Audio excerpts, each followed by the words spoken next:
I made my first mask. You did. Yeah, and you'd put Vaseline all over your face. Then you'd put that stuff that they use casts. Yes, like the paper. On. Yeah. Yes. And on plaster. Yeah, and I had a straw so I could breathe through the nose. Yeah. And I made it, and it was about this thick. So in other words, when you got hit with the mask in the early days, instead of getting 25 stitches, you got 12. Oh, right. So it lessened the blood. Oh, wow. I had a mask that was the very first design. Frank Lewis, our trainer, painted his all orange. Okay, so I went to Louis. I said, Frank, I can't go out there with just a white mask. You got to do something for me. Yeah. I mean, Fufu here has an orange head on him. Right. And he said, okay, well, so he pastes what he called a starburst on it. And I looked at it, I says, oh, way to go, Frank. Now you got a dartboard on my head.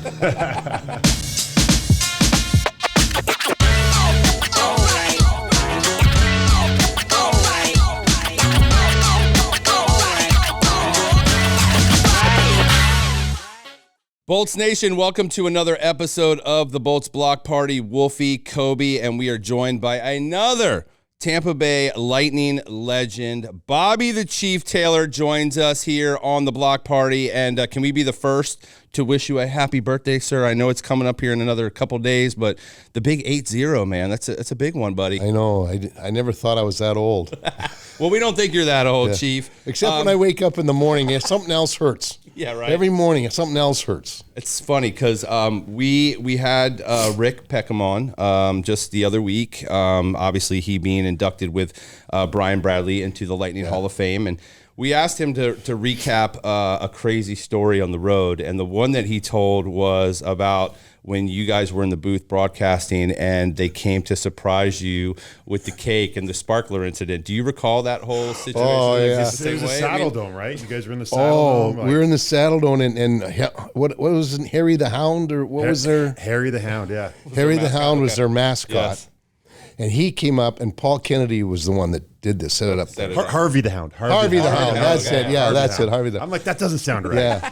Well, I happened to be looking this way, watching the play down on this end, and Harvey comes in here and puts the thing right in front of me, and I didn't see it, and I went, whoa, like this, and I threw it off the ice. It had a sparkler.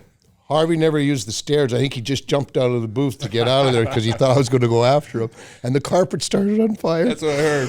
Rick couldn't stop laughing. Yeah, he said he was dying. Yeah, it was the play-by-play was going on, too, when they did this. They didn't wait for a commercial. And oh man, he was just he couldn't stop laughing. Yeah. So I kept saying, "Do you want me to carry on for you?" Do you remember the flavor of the cake? I don't think I ate it because it was spread floor, out all right? over the floor. But anyway, after the game, or after I came down and I went looking for him to apologize, so because I scared the living Jesus out of him. I'm telling you, he didn't know what the hell was going on, and he came over and he was the kid, and he was. Oh, I'm so sorry. I said, no, I'm the one that's sorry. You should have tapped me on the shoulder first. Right.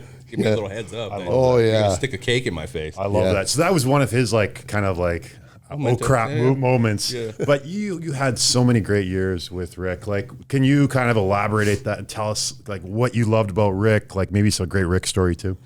Well, one of the things that because I worked with a lot of guys, like when I was still in Philly, I did a lot of national TV. Mm-hmm. CTV just started then, Kobe up there, and then I did, like USA had the contract first from the NHL, and I worked with Eddie Westfall, and we were up there, but I worked with a guy named the name of Gene Hart. Mm-hmm. Now, I'm not saying the guy had an ego, but on his car license plates, he had voice.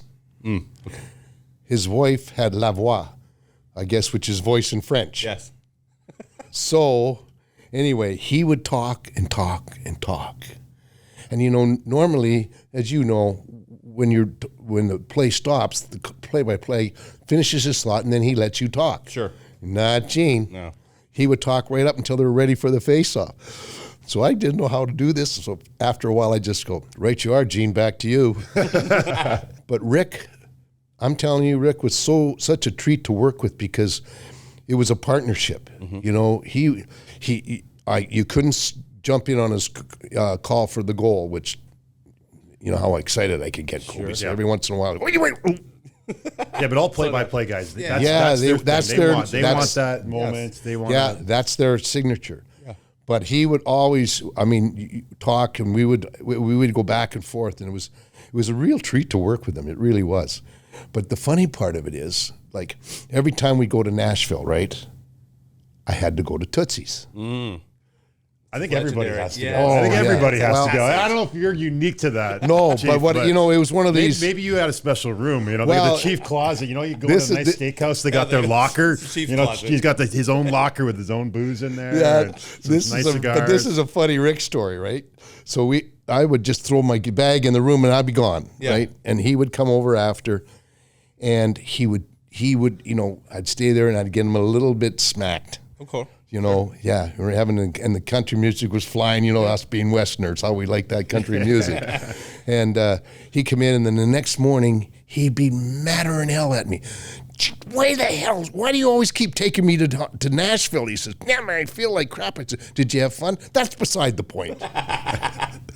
He's like, I don't like the headache. Yeah, and then the next time we go to Nashville, right back at it. he was right back at it again.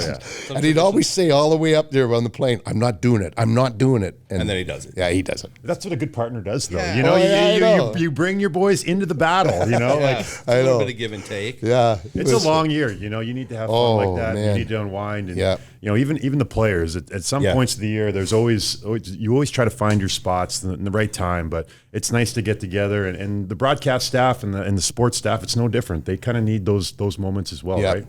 Yeah, and you know what? And a lot of teams now don't allow the broadcasters to fly with them. I think we still do. Yes. But it's for me, it's like Eddie Westfall taught me something, a couple of things really, really well when I first got in this. He said, Chief, he says, one thing you have to really make sure is that don't tell them what. They can see what. Tell them why. Right, teaching them. Yeah. And then he said also is, if you criticize all the time, you have no credibility. If you praise all the time, you have no credibility. Right. So you have to find that happy medium. And I think when you fly with the team, you get to know the guys more, And so if you'll always say, well, if you criticize, because it's a game of mistakes. Everybody makes mistakes. That's how goals are scored. Sure. But you'd always have to come back and I'd do this, and he'd say, well, this is what happened for it. But then I'd always try and find something where the guy would make a really good play. So you could just say, wow, what a great play he made. So it was a balance of he screwed up and he did something good. Very interesting. Yeah. I want to actually go back, Chief, because, again, that we're always growing the fan base and we always are adding new fans to the Lightning Bolts Nation. So for the younger generation that may not know, and that's why I love the block party, is it gives us an opportunity to school them on some of the backstory of the individuals that have made up this team. And looking at some of the history on you, my friend, you came from an era of no hockey masks. And then when the hockey mask was introduced, it's like the Friday the 13th Jason mask, right? Do you still have any of those masks, number one? Did you keep any of those? And number two, obviously the evolution of the game, and I want to kind of also go back to your lineage, but talk about the masks real quick, and like when did that change from no mask to we need some protection? Well, Jacques Plante, Jacques Plante really revolutionized the equipment for goaltending. And then I think he would get in the Hall of Fame just for that. Right. But when we started, we had our pads, and they were filled with deer hair. I was gonna say you thought it was newspaper and I know a lot of kids when they were just starting out, like first starting before before the fanciness of the deer hair. There was a lot of stories about newspapers stuffing newspapers in bags, and that was pads, and that was a little bit more makeshift maybe on the youth level, but and the pro level, those pads. I remember when my dad was playing senior hockey, picking them up. It was like, it was like a sack of flour. Like, it was huge. And Kaniski was the name of the manufacturer, and he was out of Hamilton, Ontario. But the reason why they had deer hair was because that was the most waterproof material at that time. Interesting. But you're only allowed one pair, too. As the season went on, the deer hair would start to settle down towards your ankles. Interesting. So they looked like Popeye's forearms. Right. Skinny here and then a group all in the bottom, right? Right. So, and then you, up your body, I had a catcher's belly pad. Okay. And then the arm pads were basically that quilted underwear you wore up in Canada in the wintertime. Oh, wow. We had none. And then the mask was awful, I always talk to I always just said this to my kids. She said, where's this scar from? I said, well, I got about 700 stitches in my face. And I said to him, I used to look like Tony Curtis. And they went, who? And I bet there's people out there listening. Who's he anyway? Right. I'm one of them. Yeah. Well, he was a big heartthrob in the '60s in movies. Yes. But for me it was. I made my first mask. You did. Yeah, and you'd put Vaseline all over your face. Then you'd put that stuff that they use casts. Yes, like the paper. On. Yeah. Yes. And on plaster. And I had a straw so I could breathe through the nose. Yeah. And I made it, and it was about this thick. So in other words, when you got hit with the mask in the early days, instead of getting 25 stitches, you got 12. Oh, right. So it lessened the blood. Oh, wow. But at one time, then this guy, Greg Harrison, out of Toronto, started making them and putting designs on. In fact, I had a mask that was the very first design. Doug Favell we were the goalies in Philly, Kobe, and Frank Lewis, our trainer, painted his all orange. Okay, so I went to Louis. I said, Frank, I can't go out there with just a white mask. You got to do something for me. Yeah. I mean, Fufu here has an orange head on him. Right. And he said, okay, well, so he pastes what he called a starburst on it. And I looked at it, I says, oh, way to go, Frank. Now you got a dartboard on my head. So you just painted a target for these guys. Yeah, but I had it for a while, and then some guy from Toronto, this was years ago, came down and wanted to buy it because it was the very first one. And, how trusting we can be, Kobe, dumb as hell, but we're trusting. And he said, I'll give you $30,000 for it. Well, it used to be in most of my equipment still hangs in hat tricks. Right. Yeah, a lot of it. A lot of it, yeah. And I said, well, okay. So I sent the mask up there, and he ended up paying me $9. Oh, really? Not the 30. Shoot. Yeah. Still, I mean. But I know, it was really kind of, I really wasn't, because Jerry Cheevers at the time would paint the stitches on this mask when he got hit there to show, and it would be the number of stitches he would have got. Interesting. Yeah. That's that. Great, And man. so these were the first two, we were the first two guys. And then that Greg Harrison, as they pointed out, he started painting some elaborate, Simmons, Wayne's, he played for the Rangers at one time, and he had a lion's head painted on it. It was really cool. Amazing. Yeah. Yeah, the technology, and I think how things have changed, especially with the goalie masks today, and how intricate they are, and how many hours these guys are spending airbrushing and customizing. It's become its own thing. It really has. Yeah, and the science of protection is like through the roof about just the impact and how these masks take the impact and the different materials they use and how light they are. That's the biggest thing, right? Is the mask might be the heaviest piece of equipment they got now. Right, and it's really amazing. So when I was first starting out, you saw this happen every once in a while. And there's some crazy stories about Patrick Waugh, and I'm sure it's the same in your era. And Ron Hextall, who has had a little bit of a short fuse for a goalie. But sometimes in practice, right, you're practicing and your teammates would shoot a puck and you'd get the goalie high, right, whether a neck area or head area. And when I was going up and early in my career, goalies would they'd snap. Your own goalie would come after you, he's coming to tomahawk you because you just didn't do that. Now, the goalies, they don't do that anymore. Because the players and the coaches, they're saying, hey, the players have to shoot into those holes because there's just not a lot of rooms on the goalie. So that's the only holes they got now. If you're hitting the goalie in the head in practice now, it's honestly not a big deal like it used to be. It used to be the goalie would go crazy. And I'm sure you got some stories about teammates that hit you in the head. And I guess the reaction you would have on those guys. Well, we had a guy by the name Bob Kelly, and we called him the Hound. The Hound, yeah. Yeah, and he knows, and not the brightest star in the heavens, but really a good guy. And you had to be careful when you played with him because anything that moved, he hit. I think he was colorblind because he hit half our guys more than he hit the other guys. But he came one time and he rifled one right off my collarbone, and we never have any padding up there. I chased him around the rink. Oh, you were. Oh, I went after him. Thank God I didn't catch him because I would have cleaned my clock. But he, and it was funny, this guy, this French kid guy we had, an older guy, when early expansion. Yes. And his name, Guy. And anyway, Guy, in his instant, when Kelly was running around like crazy, he run around like a mad dog. And that's what happened. We called him Mad Dog. And then it started to the Hound, and then it became the Mutt. And his wife called him the Mutt all the time, yeah.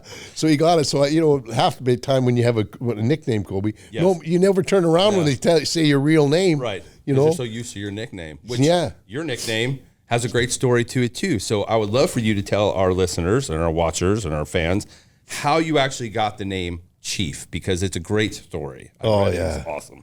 Tell us how you got the name Chief. Well, when we, the Flyers owned the Quebec Aces, and that was the American League team.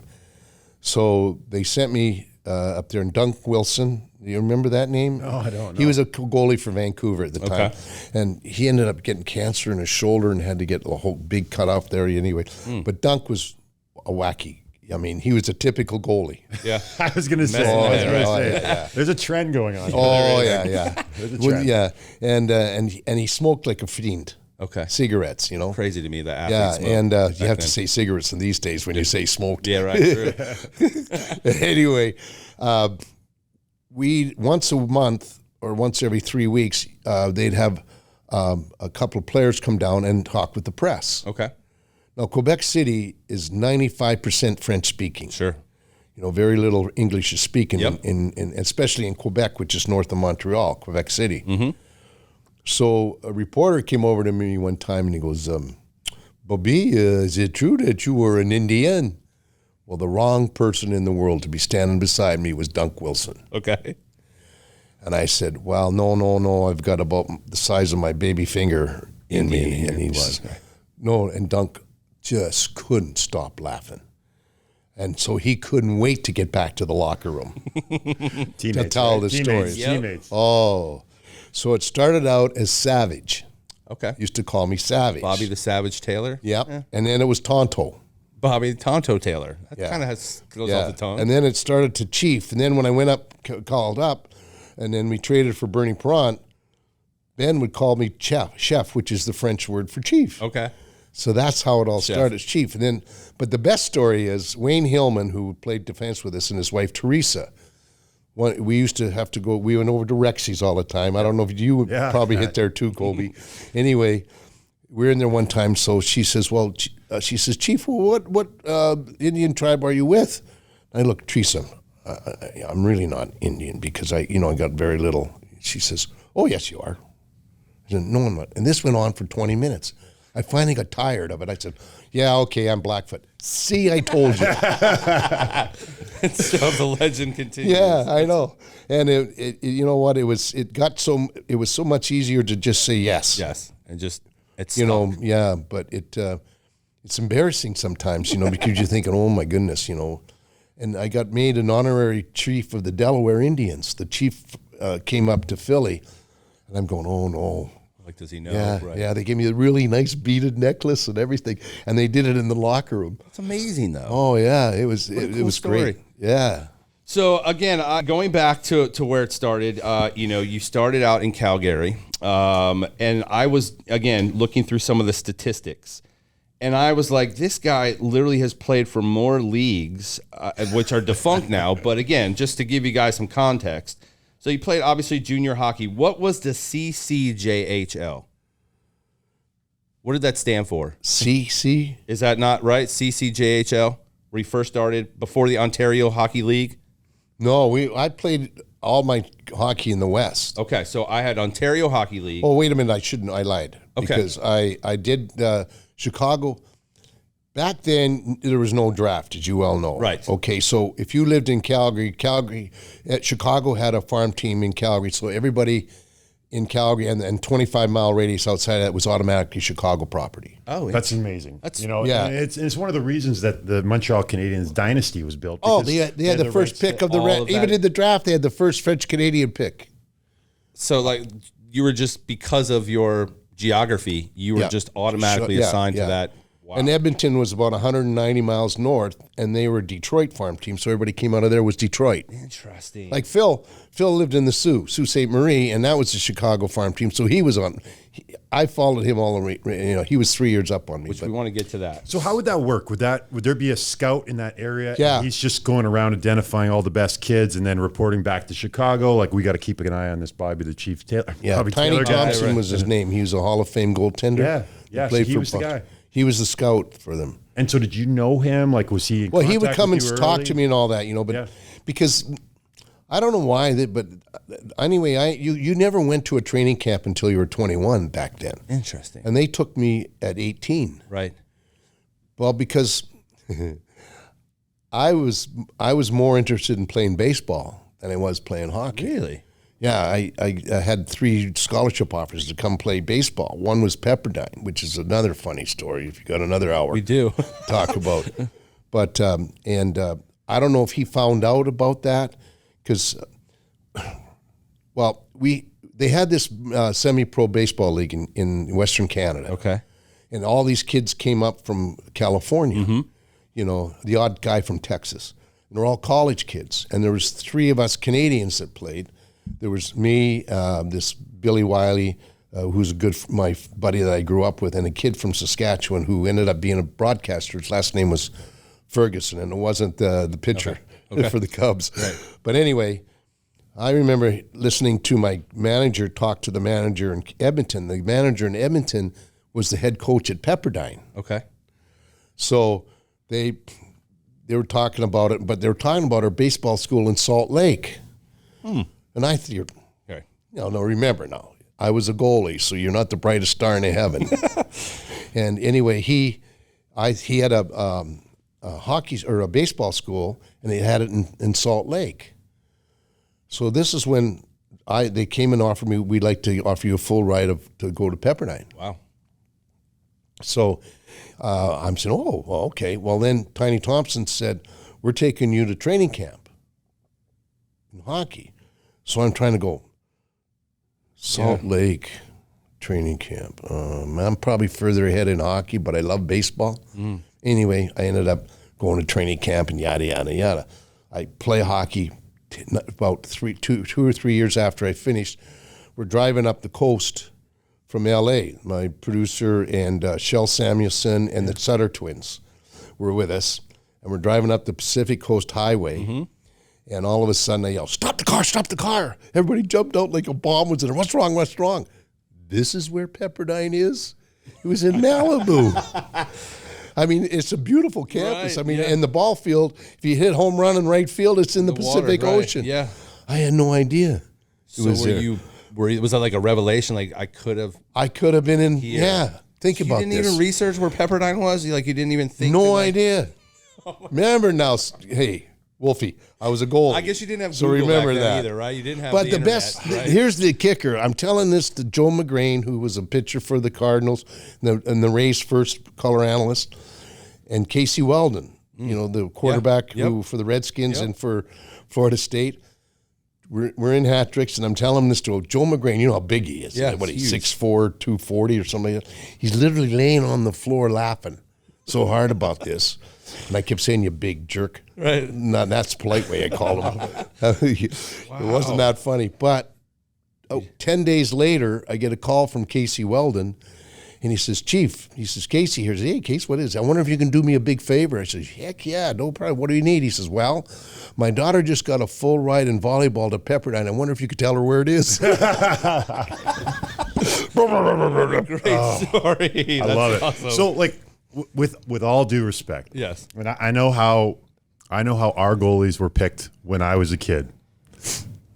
How did you get picked as the goalie? How did that whole thing start? Because I don't want to be disrespectful here, but usually it was the kid that couldn't skate or the fat kid. Yeah, exactly. That was the kids that ended up on net when I was a kid. Right. Well, my older brother was like 15 years older than me. Okay. So I was one of those, you what, babies?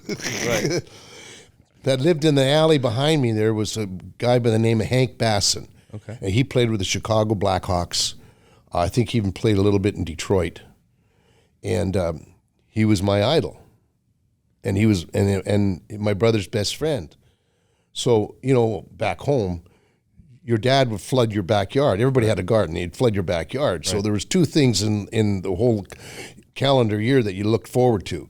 The first frost, so you could get your rink in the backyard, and the first thaw, so you could go play baseball. Right. So I would do that, and my brother used to take me out there when I was like 4 and 5 years old and shoot tennis balls at me. Okay. No mask. He'd bounce them off my head, and if I cried, he'd beat the hell out of me. So I didn't cry. Right. But I always wanted to be like Hank. Yeah. But I never played organized hockey till I got to be 12. Tiny mite hockey. They didn't have squirts then. No. They had tiny mite, which was from any time when you could skate to 12 years old. Gotcha. And another story that might have been the best way to develop players. To be honest with you, like just being like unorganized, let them play. Yeah. Don't ruin the game by putting in too many things. I think that model that you grew up with is and it's really developed some really smart hockey players because when you're little like that, the game should just be a game. Fun. It shouldn't be overly thought out. It shouldn't be overly organized. Right. I think that that probably helped a lot of players. Yeah, we were the Bad News Bears. The only thing that matched on our uniforms was our jerseys. Right. Everybody had the different colored socks and pants. But because I played a lot of baseball, I had great hands. And I'd catch everything. Yeah. And which would drive, when I ended up coming to Philly in the pro, this Marcel Pelche was the goalie coach for the Flyers. And, I used to catch the pucks. Blocker side. Just like this. And he says, no, you got to do it with your blocker like this. I said, it's easier for me to do this.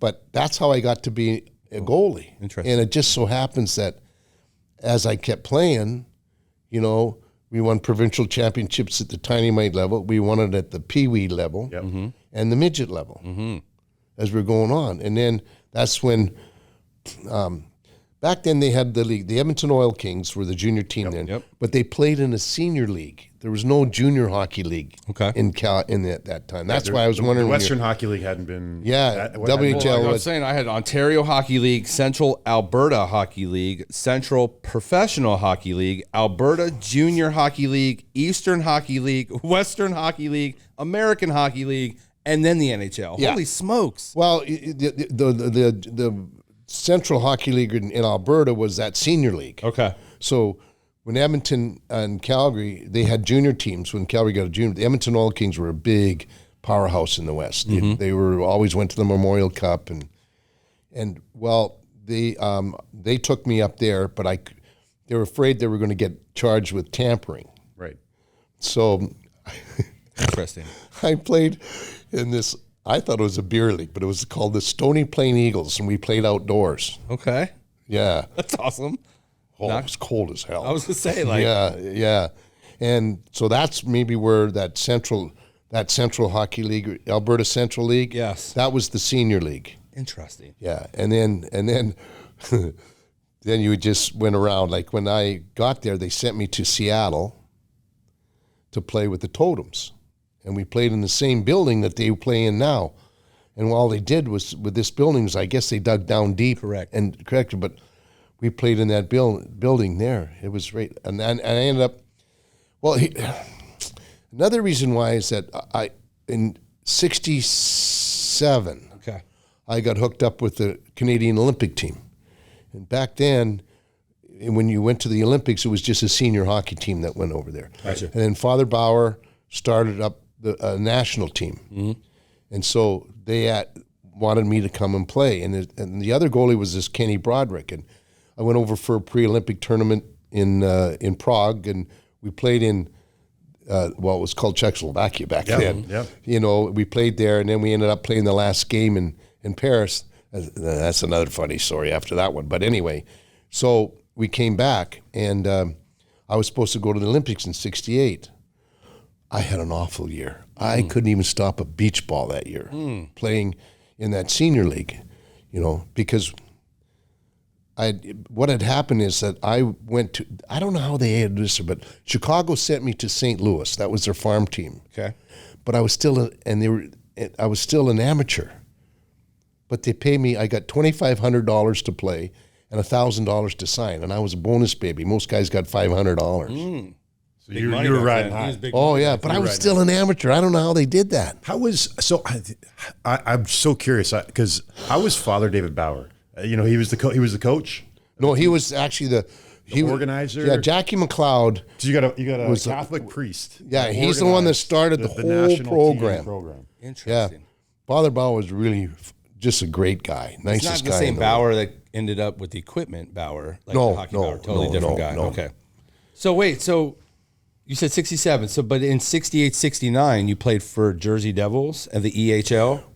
Well, they sent me down there like when I played.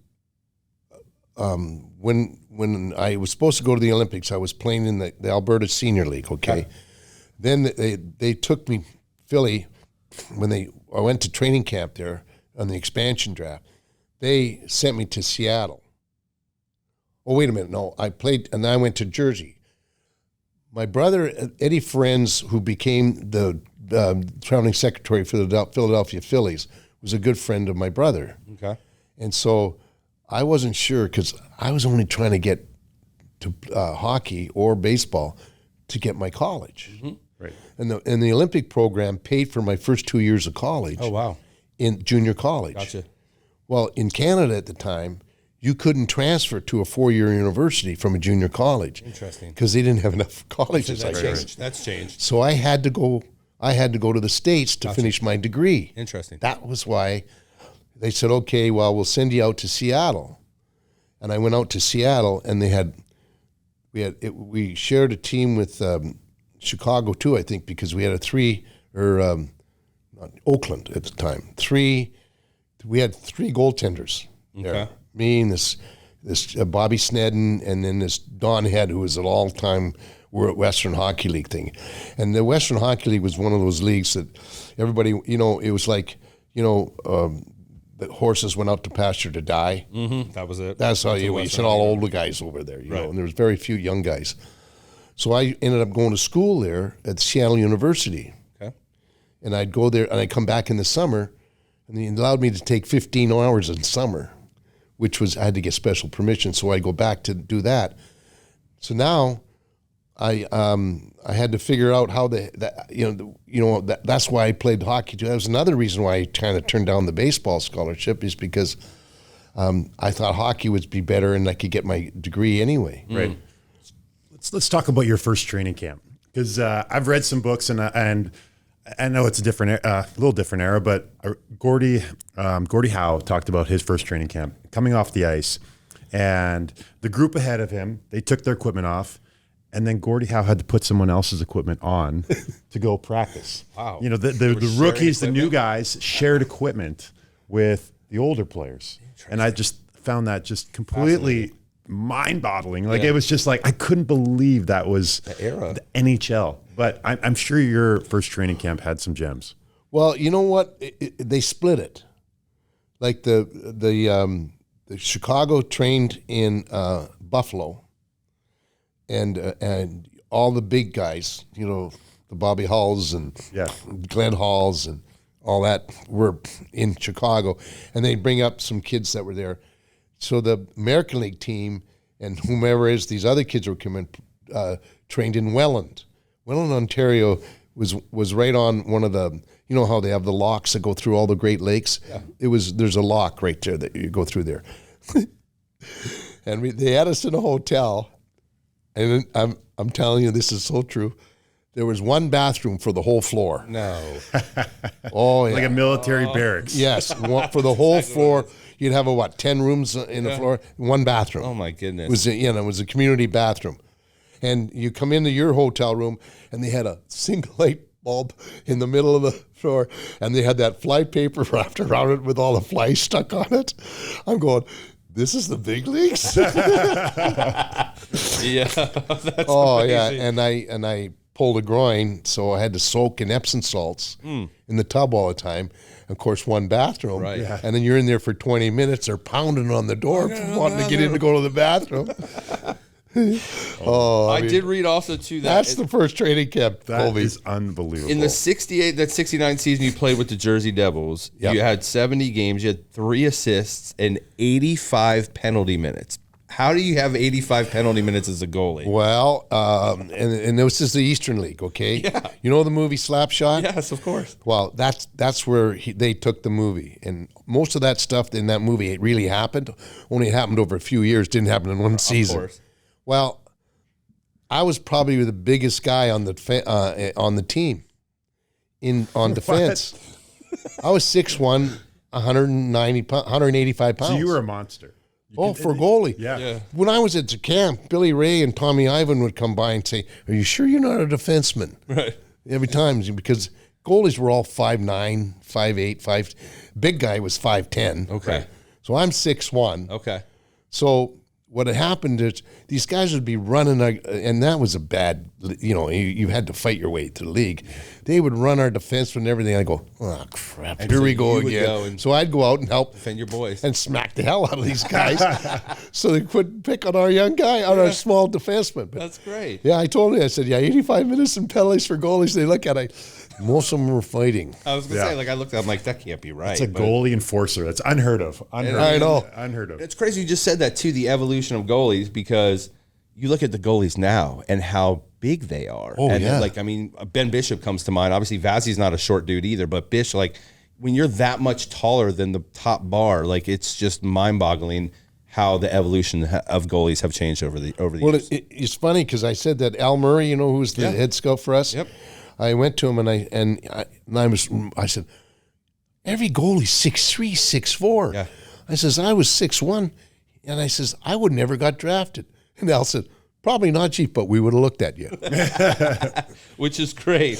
So moving forward, so obviously we've got the track to get to this point, but then you end up playing goalie for Philly in Philly and Pittsburgh between 72 and 76, won back-to-back Stanley Cups. In 74, 75, you became kind of a cult hero in Philly, where they actually called you the mayor of Philadelphia at one point, and you were part of the legendary Broad Street Bullies, which obviously movies been made about, and that whole era of hockey. I mean, what do you recall about that specific team where you won back-to-back Stanley Cups? Well, when you win the cup, there's no other feeling like it. You can't. It's very hard to explain. I mean, Colby would understand. Yep. I mean, when you win it, you start thinking about, those deer hair pads. Yeah. Like playing in the backyard with your brother, and all the work you put in to get there, and the feeling is just incredible. And for us, we had a team that obviously, how it became the Broad Street Bullies when the first expansion came in. We had a smaller team, and St. Louis used to come in and just beat the tar out of us. Mm-hmm. And our owner, Ed Snyder, said, "I'm enough. That's enough of it. I do not want to have." He says, "I'm tired of us getting beat up, physically getting beat up." So we had to start. They told Keith Allen, who was the general manager. He wasn't the general manager when you were there, was he? No, yeah. Homer was. Yeah. Yeah. Anyway, he said we got to get bigger and we got to get tougher. So that's when they drafted the Hound, Bob Kelly, Dave Schultz, and Don Selesky. And we got a bigger team. Birdman. Yeah, the Birdman. He looked like Big Bird in Sesame Street. Yeah. Good man. That's how he got his name. And then Schultz, didn't he have he had a record for the most penalty minutes, like in the history of the NHL, it was like 470 something minutes. Yeah. But you know what the funny part of it? Davey was my roommate. And he was like most fighters, they're the nicest, quietest guys off the ice. Right. They really are. When you have the nickname the Hammer. I know. But he actually played as junior in the Quebec Junior League. Really? Yeah, and he was a scorer. Wow. But they found he said he got sent to the Eastern League too. I think it was like Charlotte or Greensboro, somewhere down there. Okay.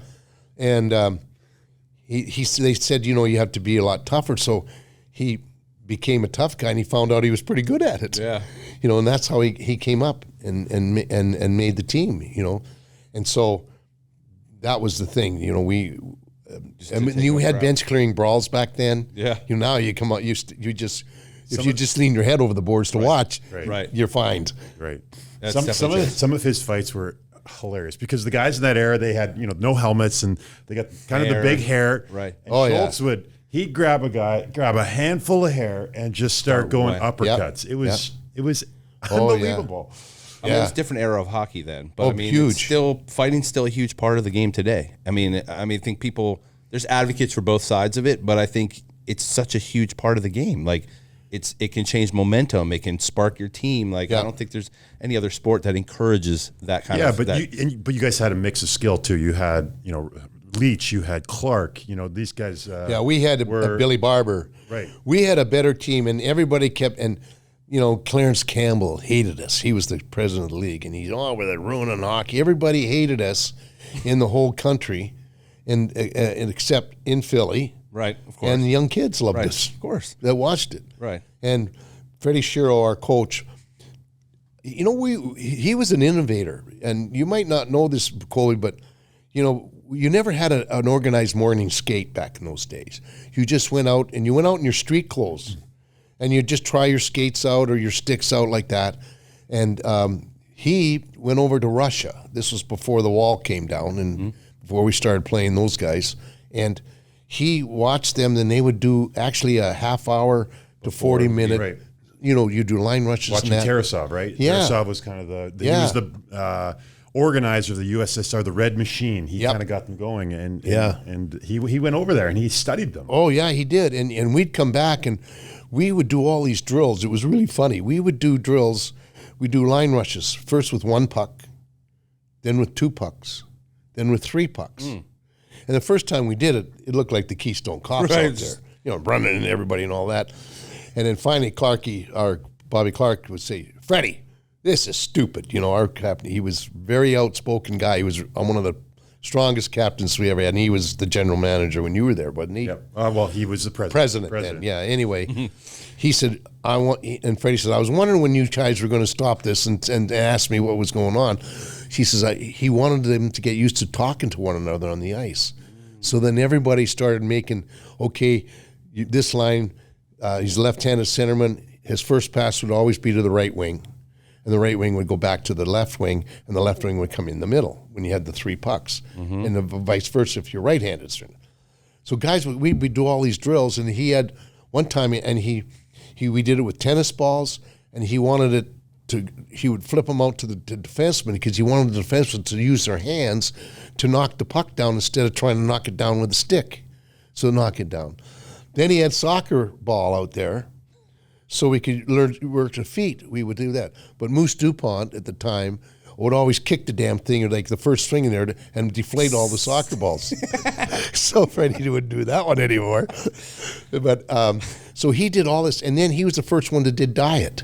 Right.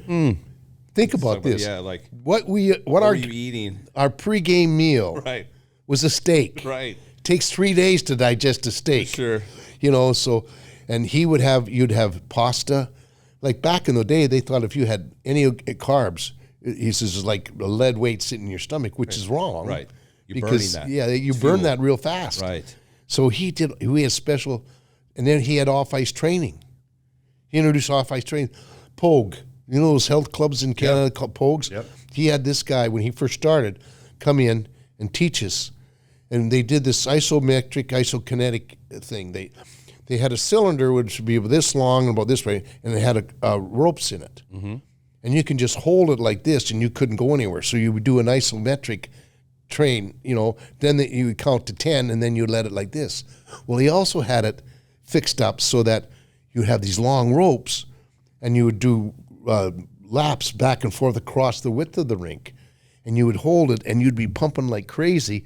Then you'd let it go, and then they would go across the rink. So you build up your thighs and your stride. Wow. I mean, this guy was incredible. Well, I think it's just kind of sometimes the myth of the, I guess it's a well-earned moniker, but the Broad Street Bullies, that you guys just fought your way to the cup. Yep. That's not the case. No. You guys were well organized. You were well trained. You guys played a team game. You had unbelievable goaltending. Oh yeah. Your goaltending tandem was a reporter really that named you guys the Broad Street Bullies. It was an article, and they put it on there, and it just stuck. Yeah. And you guys beat the Russians. The rink was on the Broad Street. That's how it got started. Yeah. The Russians were coming over, and they were kind of beating the crap out of a bunch of NHL teams. That stopped. You guys. Well, it was really funny that year because nobody had beaten them. I think Montreal, tied them, and Buffalo tied them, I think. They hammered the Rangers. They beat them like 7-2 or something like that. So we came in, and this is how smart Freddie was. And he had Mike Nikolak, we were the first guys to have a regular assistant coach too. Usually there was only one coach. Sure. Unbelievable. Back Unreal. then. So we had an assistant coach, Mike Nikolak, who was a really good minor league player. And, he played his whole career before expansion, so you only have 6 teams. And Wow. the American League was really, really good then. Yeah. So anyway, he would scout them. So he would say, they play like they do now. And I keep saying this game now is just like those Russians played in the 70s. They just would circle and circle and circle, and then they would spring you with a big puck. And we were told, if you're not 90% sure to get the puck, don't go in past the blue line. So he basically had the trap. Yeah. Everybody thought Jacques Lemaire did it. What they did it in the NHL, but we just kind of played that against the Russians.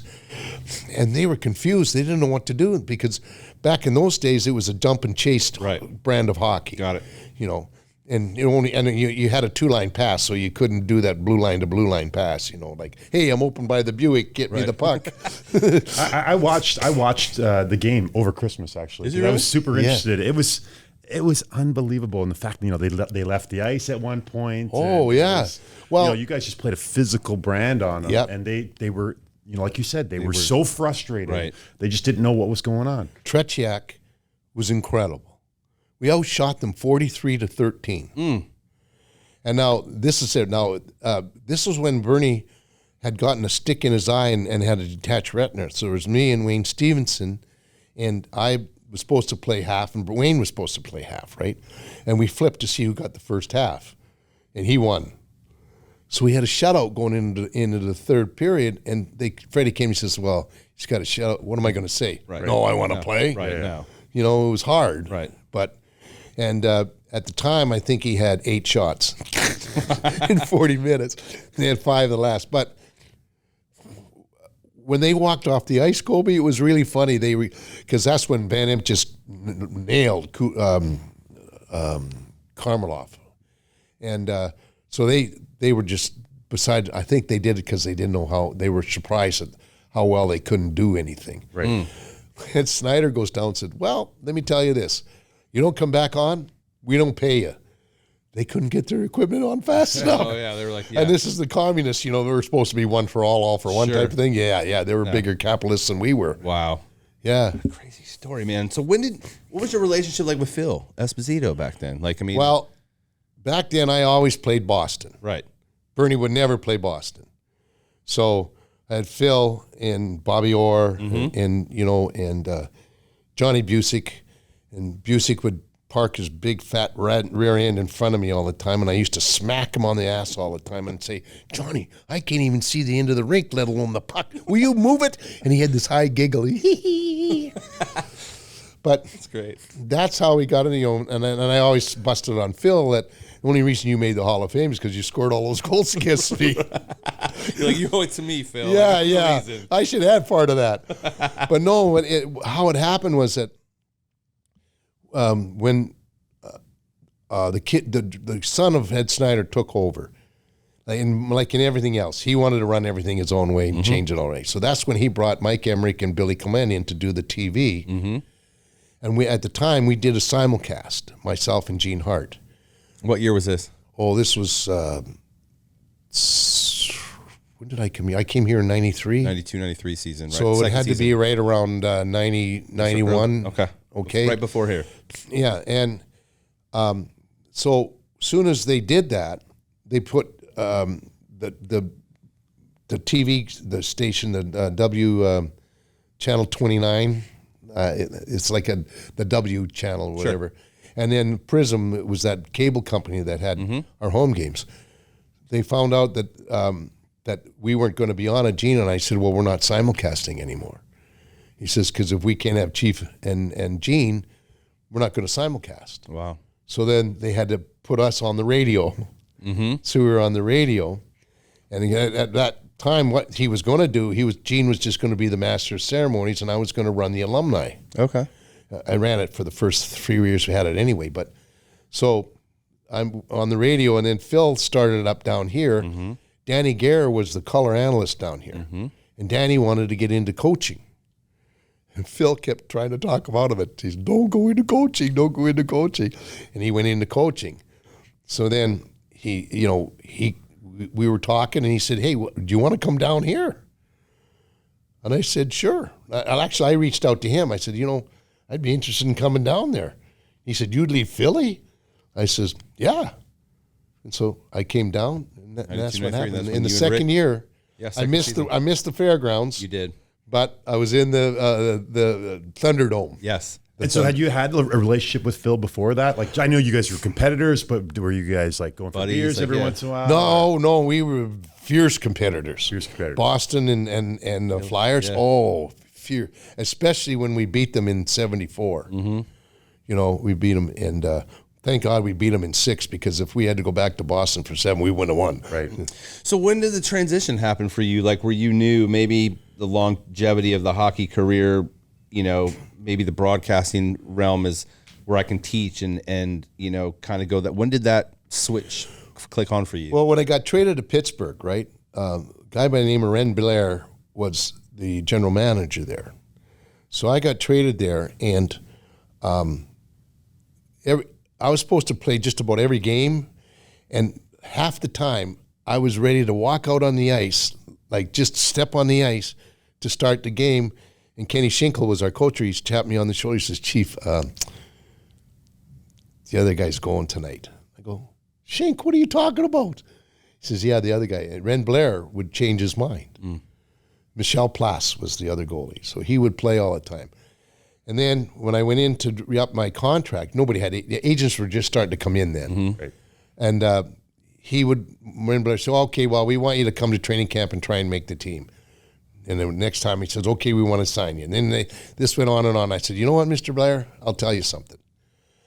I started in one of the worst leagues in the world, in the East Coast League. I said, ran up. We won 2 Stanley Cups.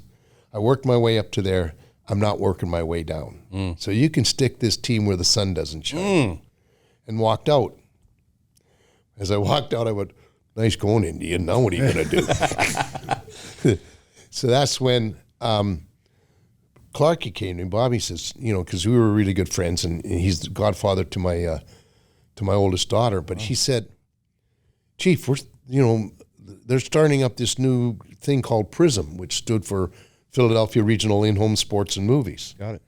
So he says, why don't you go talk to, let's go in and we'll talk to Mr. Snyder about it. He says, well, go talk to, I'll think of his name in a minute, but he was the guy that was going to head it up.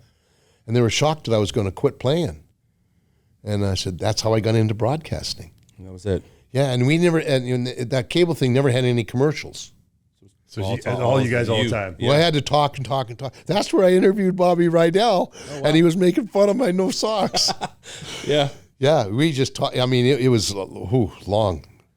And it was a lot. I mean, so. And that was natural for you? Yeah. You know what? Learned, but you know what happened, though, Kobe? It's the same thing. Like I watch now, and a lot of guys, they just throw them into the booth, and they don't teach them. Well, this guy, his name was Ron Gold, who was the general manager of that UHF channel.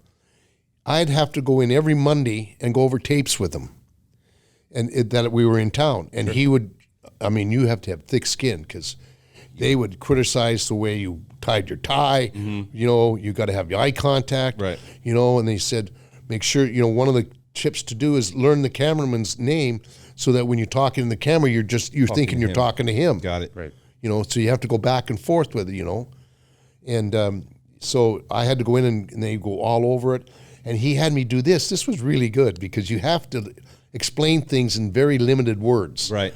So he says, they want you to get a tape recorder, and when you're driving in your car, describe stuff. Like describe that tree in words that people can understand what you're talking about, but you do it in 5 words. Wow. It's like it could have been a game show. Sure. Yeah. Wow. Like that one where they say we can do this in 10 words, right. And then that one, but I forget the name of that one. But anyway, that's what it really, really worked. So every time I'd be at a stoplight, I'd have to describe the traffic lights, right, or decide the billboard that I saw. That's genius, actually. Yeah, it really was a great way to train. Yeah, and then that's how I got trained.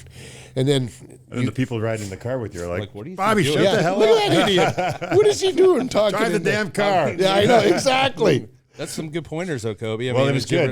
That day, so, you have your tape recorder instead of a beer in your hand, right? Yeah, there you go. It's great. Exactly. I mean, but that's really good advice, Kobe. I mean, maybe you should take some of that advice. I think that's, and when I started doing this, I reached out to you, and you gave me some great gems. You really did it. Bobby helped me out a ton, and always very thankful for that generosity. Well, you do such a good job. Well, it's amazing because you're right though, and it's amount of reps you get, but it's also watching other people, right? And have the privilege of watching yourself and Andy before and the guys that, and I love hockey and I love watching guys, and it's different now because when I'm watching the game, I used to watch for certain things and players, and you're seeing, okay, that forward does that and that and that. And now it's almost like a little switch. I'm listening to how people are describing things, and I'm listening to the play-by-play guy, the color guy, and then in between periods, instead of turning it off and going to get a sandwich, I'm listening to the analysts and how they describe things. Well, I think both of you guys, too, having that experience, like they say, real-world experience, both of you guys being former players, you bring perspective that not the everyday person can bring because you speak from experience. And so actually I found a Tom Jones quote from the Tampa Bay Times where he talked about you being able to flip to that color commentator. He said, Bobby's going back to what he loves, teaching the sport. There's no one better at picking up the nuances of the game and translating them for viewers. Whether you followed hockey for 50 years or you're watching your first game, Taylor has always had a knack for telling you something you didn't know. Yeah, and that's true. Like the biggest thing you gave me was you got to explain the why. And that's the why is the key. That's the why is exactly. That's the key. And that's why that when we had the telestrator, and I guess it was too expensive. That's why Fox cut it out and everything. It was the greatest teaching tool because, like Rick would always say that. He says, "How do you know all that stuff?" I said, "It's just because I watch reactions of people. Like they'll say, you come in on a breakaway, and the guy will shoot it high, and I say." Well, if you want to watch, and I'd had the telestrator, and I would tell George Demko was my tape guy. And he was some big old redneck from North Florida, didn't know hockey from Shinola, nicest guy. Shinola, yeah, nicest guy. And I'd always tell him, Georgie, I want you to give me the different stuff. And I would say, save this play, and I'd write them all down. And then we had a time code that went on our monitor, and I'd write the time code for him. So then when we were in commercial at the end of the period, I say, I want 3, 5, and 9, okay? And George would go over there. He says, now, and then he would show them to me, and I said, now make sure, I want to see, like, if you come down, I did this one time with Marty. Marty was wide open in the middle of the ice and everything, and all of a sudden the puck just sailed right over there. As he was shooting, the puck flipped up. And you can see it catches it in the hook, and it was like that lacrosse stick, right? And that's how that's how he missed the net. You were able to demonstrate. Yeah, like that. And then the thing that I've always been upset about what television does, television has to get that close-up of the puck here and everything. Right. Our game is so much away from the puck. Because I had an old coach, his name was Eddie Bush, played for the Detroit Red Wings in the 40s. Wow. And he coached the Quebec Aces, and he would pound on the boards and all that stuff, and he never used a whistle. He could through his teeth all the time. And he said something to me. He says, the playmaker is the guy without the puck because he's the guy that has to get open. So much of the game will do it if you have the guy away from the puck gets open. Like now when I watch here, how all our guys watch the puck carrier. They always turn their back to the middle of the ice. You were never taught that. You had to look this way. But they don't see the danger. They don't know where the danger could come from. You just have to do this, look around. And that's what he'd always say. And every time I watch the game now, I see Eddie Bush is yelling in my ear. The guy without the puck is the puck carrier, is the playmaker. And so many times when you see these wide open shots, backdoor plays, it's because the guys are surprised. They don't know he's there. Right. You have to see it. So that's what would happen, and I would show that a lot to people. And it was Eddie Westfall really was really good for me when he told me that, because he said you gotta tell them why. They can see what, but they're not sure how or why. Yeah. And then that was the best advice I'd ever received, and I got it from a guy that played for Boston in the Islanders. All the stories of ours. All right, listen, we're almost an hour in here, Bobby. And yeah, I know. I'm sorry, guys. No, this is great. This is awesome. Excuse me. So we do a segment on the show. It's called The Hat Trick by our friends at Highlight IPA. And basically what this is we need 3 numbers from you, 1 through 100. It can be any numbers that mean something to you, because we have 100 questions that were generated by AI. So Kobe and I never really looked at these questions. So what we need from you is 3 numbers of importance, 1 through 100, and we're going to hit you with the hat trick of questions. Okay. 7. Okay. That was my baseball number. All right. Mickey Mantle's number. Okay. 30. All right. And I'll go 74. These are good numbers. We haven't had these ones yet. All right, 7. Oh, this is a good one because you're in a different generation, but what motivated you as a player after a tough loss? The loss. The loss itself. It lost itself. We had a thing in Philly that we don't lose 2 in a row. And I was talking to John Davidson a couple of times, and they would come in from New York by bus, and the bus would be shaking as soon as they hit the Walt Whitman Bridge. But they'd say, okay, did they win last game or did they lose? And they said, they lost. Oh, no, they're going to be madder than hell. And they're going to be coming after us really hard. So if they won, they're saying, whew, they won't be so mad. That we were prided ourselves in not losing 2 in a row. Interesting. Great question. All right. So this is perfect because you're a golfer. Yep. What's your fantasy foursome? Oh. Who's the guys you're playing golf with? And maybe I'd like to add, who's your caddy? Yeah. All right. Nice. My caddy. Oh, gosh. Natalie Wood Nice. would be my caddy. Okay, All right. that's smart man. Foursomes would be Mickey Mantle, Wow.